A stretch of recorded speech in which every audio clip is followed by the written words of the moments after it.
هنالك دعا زكريا ربه قال رب هب لي من لدنك ذرية طيبة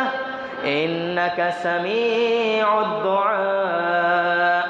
فنادته الملائكة وهو قائم يصلي في المحراب أن الله يبشرك بيحيى مصدقا بكلمة من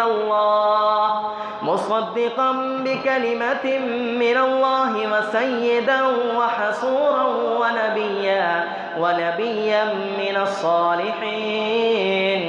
قال رب أنى يكون لي غلام وقد بلغني الكبر وامرأتي عاقر قال كذلك الله يفعل ما يشاء قال رب اجعل لي آية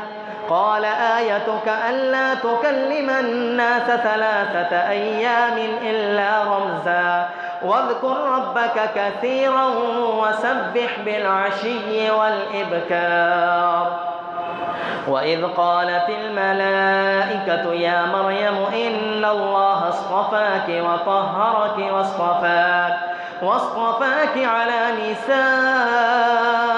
العالمين يا مريم اقنتي لربك واسجدي واركعي مع الراكعين ذلك من أنباء الغيب نوحيه إليك وما كنت لديهم إذ يلقون أقلامهم أيهم يكفر مريم وما كنت لديهم إذ يختصمون إذ قالت الملائكة يا مريم إن الله يبشرك بكلمة منه اسمه المسيح عيسى ابن مريم وجيها في الدنيا والآخرة ومن المقربين ويكلم الناس في المهد وكهلا ومن الصالحين.